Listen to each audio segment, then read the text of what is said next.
صحت عافیت کے بارے میں دعا مانگی جاتی ہے، اللہ تعالیٰ سے سوال کیا جاتا ہے، تو یہ دعا کیسے قبول ہوگی؟ اس کے حوالے سے میں ایک نسخہ عرض کرتا ہوں۔ بہت عرصہ پہلے میں نے ایک کتاب میں پڑھا تھا کہ ایک آدمی تھا، اس کی دعائیں بڑی کثرت سے قبول ہوتی تھی۔ ٹھیک، جو دعا کرتا قبول ہو جاتی، جو دعا کرتا قبول ہو جاتی۔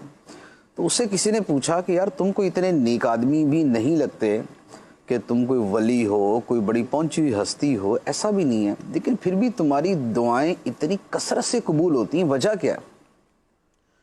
اس نے کہا کہ اس کی وجہ یہ ہے کہ میں جب اپنے گھر سے نکلتا ہوں تو مجھے جو بندہ نظر آتا ہے میں اس کے لیے دعا کرتا ہوں۔ سبحان اللہ، ٹھیک ہے۔ روڈ پہ چلتے ہوئے، گاڑی چلاتے ہوئے، بائک پہ، پیدل، خریداری کرتے، مجھے جو بندہ نظر آتا ہے میں اس کے لیے دعا کرتا ہوں، یا اللہ اس کا بھلا کر، یا اللہ اس کی خیر کر، یا اللہ اس کو عافیت دے، یا اللہ اس کے ساتھ اچھا معاملہ فرما۔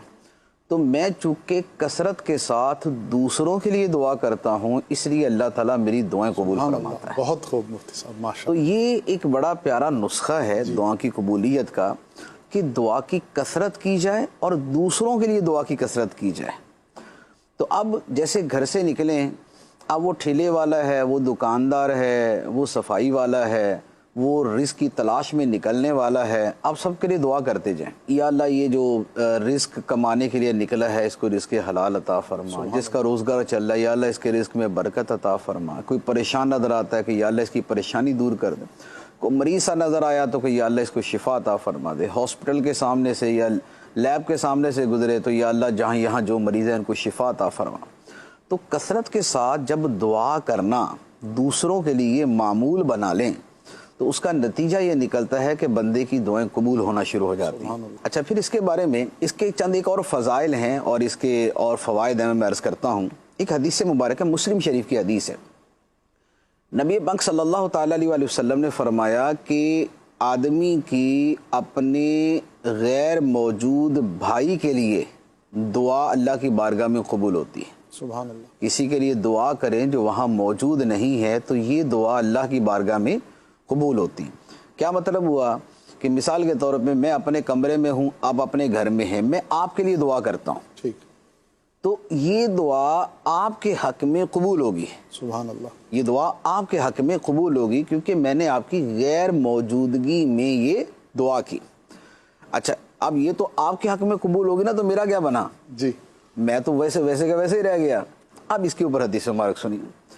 نبی پاک صلی اللہ تعالیٰ علیہ وآلہ وسلم نے فرمایا کہ جب کوئی بندہ اپنے بھائی کے لیے اس کی غیر موجودگی میں دعا کرتا ہے تو ایک فرشتہ اس دعا کرنے والے کے سر کے قریب کھڑا ہوتا ہے، سبحان اللہ، سبحان اللہ۔ وہ اس کی دعا پہ آمین کہتا ہے، اللہ، ٹھیک، وہ اس کی دعا پہ آمین کہتا ہے اور ساتھ میں یہ کہتا ہے کہ تیرے لیے بھی ایسی ہی خوشخبری ہو۔ سبحان اللہ، سبحان اللہ، کیا خوب۔ گویا ہوا یہ کہ میں نے آپ کے لیے دعا کی تو فرشتے نے میرے لیے دعا کی، سبحان اللہ، سبحان اللہ، آپ کے حق میں میری دعا قبول، میرے حق میں فرشتے کی دعا قبول۔ بہت خوب۔ ٹھیک ہے۔ اچھا، پھر ایک اور حدیث مبارک ہے اسی کے اوپر، نبی پاک صلی اللہ تعالیٰ علیہ وآلہ وسلم نے فرمایا کہ جب بندہ یوں دعا کرتا ہے نا اپنے بھائی کے لیے تو اللہ تعالیٰ اس بندے سے فرماتا ہے کہ شروع میں تم سے کروں گا، اللہ، اللہ، تم نے دعا اس کے لیے کی ہے لیکن شروع میں تم سے کروں گا، سبحان اللہ، جو سبحان تم نے اس کے لیے مانگا پہلے تجھے عطا کروں گا پھر اس کو عطا کروں گا۔ اللہ، اللہ، اللہ۔ تو اب آپ دیکھیں کہ یہ کس قدر خوبصورت اور زبردست قبولیت کا عمل ہے سبحان کہ ہم اپنی دعاؤں میں دوسروں کو شریک کر لیں اور دوسروں کے لیے دعا کرنا شروع کر دیں، سبحان اللہ۔ تو جو چیز آپ کو چاہیے نا آپ دوسرے کے لیے مانگنا شروع کر دیں،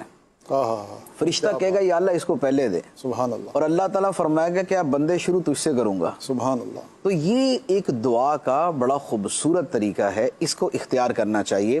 اچھا، اس کی فضیلت ایک اور میں فضیلت عرض کرتا ہوں، حدیث مبارک ہے، فرمایا کہ جو بندہ مومنوں کے لیے مغفرت کی دعا کرتا ہے ٹھیک، اللہ تعالیٰ ہر مومن کے بدلے میں اس کو ایک نیکی عطا فرماتا ہے۔ سبحان اللہ، سبحان اللہ۔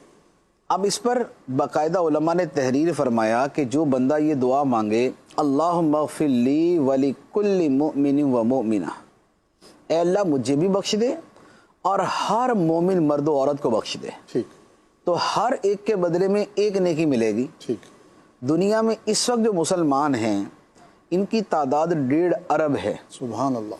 اور ہر مومن تو یہ نہیں ہے، کیونکہ جو فوت ہو چکے وہ بھی تھے اور جو آئیں گے وہ بھی ہے. کیا بات ہے. تو یہ ایک دعا کہ اے اللہ مجھے بخش دے اور ہر مومن مسلمان مرد عورت کو بخش دے، اس ایک دعا سے اللہ تعالی ہر ایک کی تعداد کے برابر نیکیاں عطا فرمائے گا. تو اربوں کی تعداد میں نیکیاں اس ایک جملے کے ذریعے بندے کو نصیب ہو جاتی ہیں. سبحان اللہ. سبحان اللہ.